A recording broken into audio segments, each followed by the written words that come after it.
Right, requiescat in parce Tony Slattery, because Tony Slattery died just yesterday. So he was a well-known British actor and comedian, born in London into an Irish family. Hurrah! So he, grew up working class. He went to a state school, was academically outstanding. Could easily have got a scholarship to a public school, but might have been happier in a state school. Yeah, he was brought up in Catholicism, and decades later, he said he was molested by a priest. No idea whether that's true or not. He didn't tell his parents. Would they have disbelieved him? In those days, he may not have really recognized what happened to them. Might have just thought it would upset his parents too much. Anyway, he went on to study modern languages at Trinity Hall, Cambridge, one of Trinity's oldest colleges. So he read Spanish and French. He was a poetry aficionado. Course, in those days, in the late 70s, it wasn't that difficult to get into Oxford, Cambridge, particularly for languages. I mean, I know someone who went there in the early 80s, and he said if you applied to read classics or languages, that was it. You were in. The acceptance rate was like 90%, whereas even for those subjects, relatively easy subjects to get in for is about 25% now. And when he went in the late 70s, there were rather few people from state schools who went up to Oxford and Cambridge.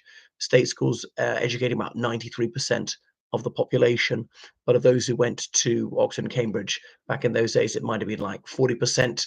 I mean, particularly for modern languages. Having said that, a lot of people left school at 16 in those days. Rather few people that did A levels. So those who did A levels, it wouldn't be 7%. It went to independent school, be way higher. Particularly did something like languages.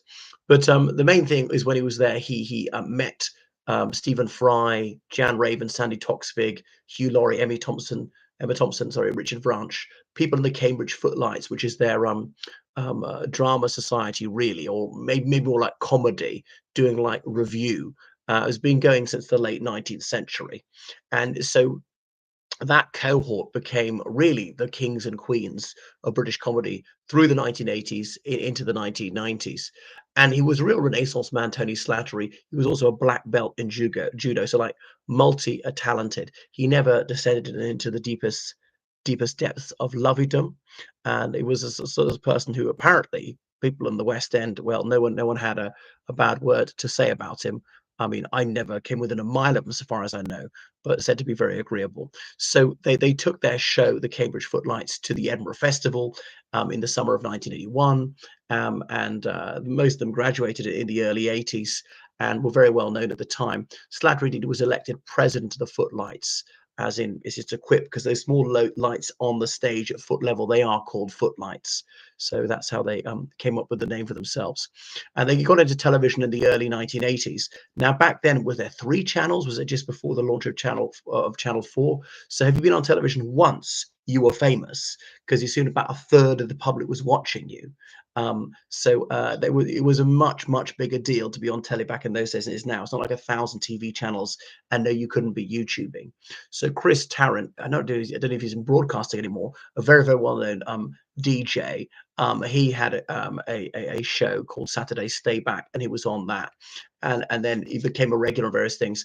He was best improv. Whose line is it anyway? So he was very quick-witted, and so known for his just razor sharp wit and ability to extemporize.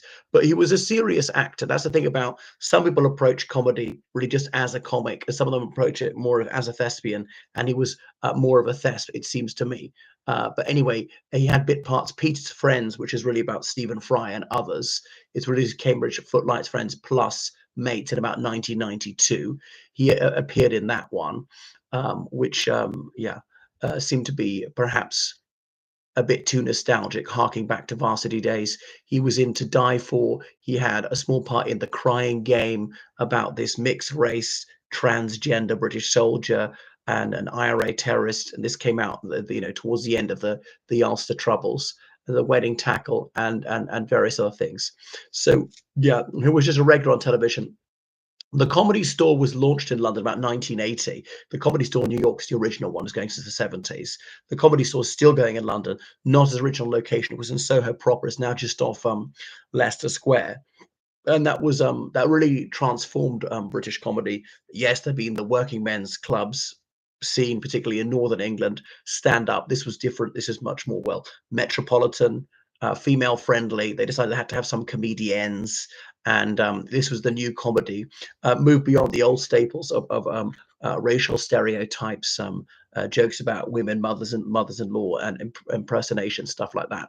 So it broke new ground. I suppose it was sort of like proto woke. Not that it was objectionable, really. And it was on loads of game shows, loads of things like Carry On Columbus. But despite his talent for comedy, in some days, sometimes he's very reclusive. He said he battled mental health problems. He'd been so mistreated in his childhood. He was reliant on substances, and he was a dipsomaniac. So sometimes he would just disappear for weeks on end. And he got various comedy festivals going around in places like Leicester, which didn't have much of a comedy scene, is a rather forgettable city. He was elected rector of the University of Dundee. So the undergraduates, I think it is, elect their rector. And didn't Stephen Fry hold that office before him, after him? I don't remember. So he's still a very well-known figure in the 90s. I mean, more recent years, he's rather took a backseat, but he was still going up to the Edinburgh Festival a few years ago, often taking part in other people's shows. Um, so he was very, very well off. But he said, a lot of it was gobbled up by his addictions. Anyway, he was gay, but he was not someone who was sort of a badge wearing, march attending type.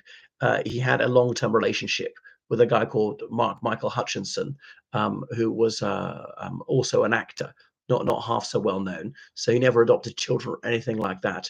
And he died just a few days ago. He'd agreed to write his memoirs, though I don't think he did. So he appeared in some documentaries talking about his mental health battles. But that is Tony Slattery, one of the less well-known ones of that set. I mean, Stephen Fry, I'm a huge fan of him, even though I find him annoying at times. And too navel-gazing. Read Moab Was My Washpot.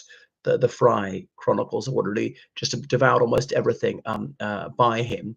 I remember Stephen Fry saying that the rest of that social set, they mostly came from public school, well, upper middle class. Tony Slattery decidedly didn't, but still fitted in. The others were like not remotely snobbish, and he didn't appear to have any chip on his shoulder, wasn't resentful of them. So although he's Irish, it's not a part of his identity he particularly emphasized. I think some Irish people who are born outside of Ireland, they perhaps overcompensate, and over protestation bespeak some profound sense of inadequacy. But he was not someone who was obliged to make a song and a dance out of it. I mean, I don't think he denied it either. It's an identifiably Irish surname. Well, that is Tony Slattery. Well, thank you for watching my video. Would you be so kind as to subscribe on Patreon, donate to PayPal, georgecallahan79@gmail.com. Goodbye.